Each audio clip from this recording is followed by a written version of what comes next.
بسم اللہ الرحمن الرحیم نحمدہ و نصلی علی رسولہ الکریم۔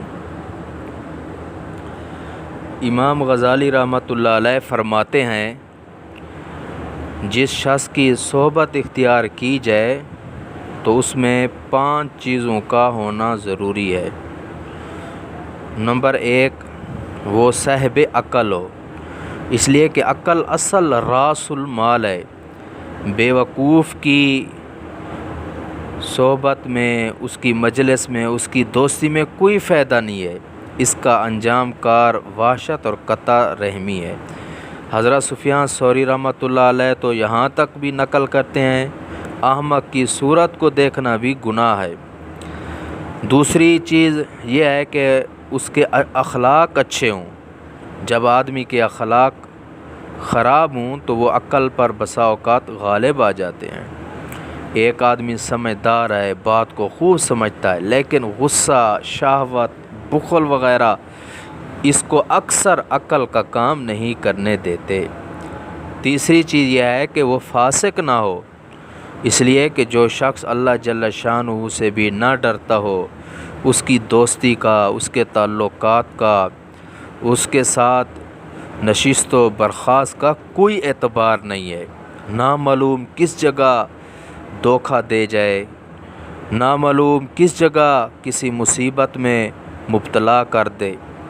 اور چوتھی چیز یہ بھی دیکھنی چاہیے کہ جس سے تعلقات قائم کیے جا رہے ہیں، جس سے دوستی بنائی جا رہی ہے، وہ بدعتی نہ ہو۔ اس کے تعلقات سے بدعت کے ساتھ متاثر ہو جانے کا اندیشہ ہے، اس کی نحوست کے متعدی ہونے کے خوف ہے۔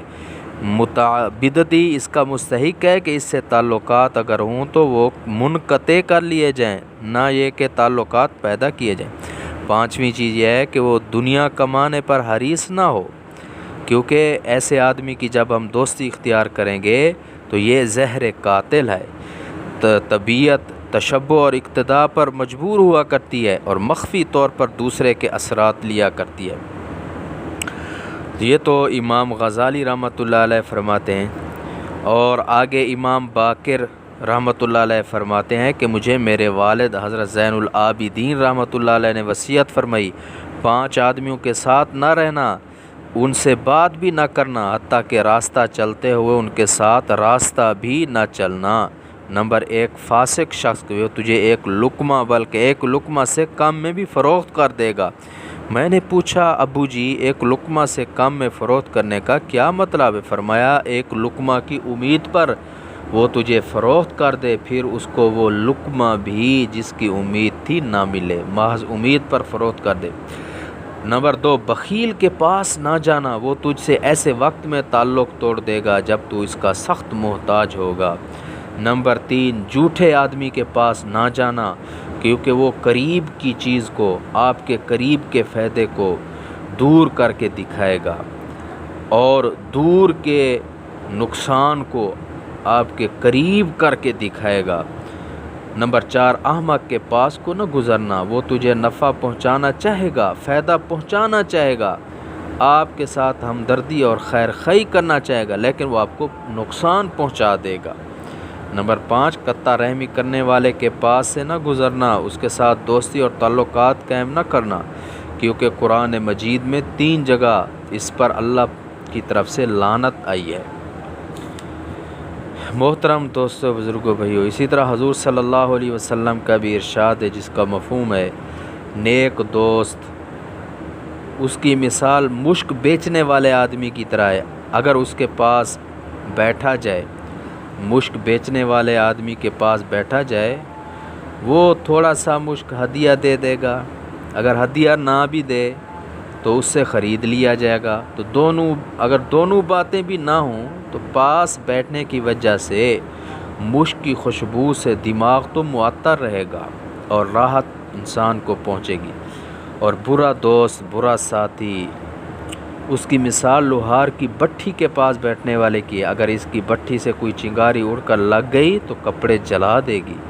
اور اگر یہ بھی نہ ہوا، احتیاط آدمی کرتا رہے، محتاط رہے، لیکن بدبو اور دھواں تو کہیں گیا ہی نہیں ہے۔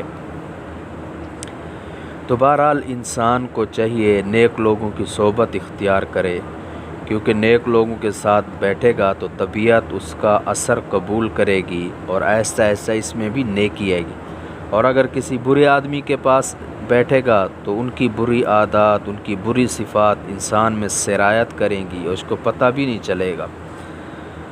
اور اسی لیے جس آدمی کے پاس ہم جا رہے ہیں، جس سے تعلقات قائم کر رہے ہیں، جس سے دوستی قائم کر رہے ہیں، اس کی دینی حالت کو بھی دیکھنا چاہیے۔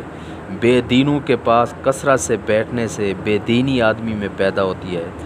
روزمرہ کا تجربہ ہے، اگر آپ نشہ کرنے والے آدمیوں کے ساتھ بیٹھیں گے، نشئی آدمیوں کے ساتھ، نشئی لوگوں کے ساتھ بیٹھیں گے، آج نہیں تو کل، کل نہیں تو پرسوں، ایک نہ ایک دن آپ بھی اس مرض میں مبتلا ہو جائیں گے۔ تو اللہ رب العزت سے دعا ہے کہ اللہ رب العزت ہمیں بھی اچھا بنا دے اور ہمیں نیک دوست عطا کرے اور نیک دوستوں کی قدر کرنے کی توفیق عطا فرمائے۔ وما علینا الا البلاغ۔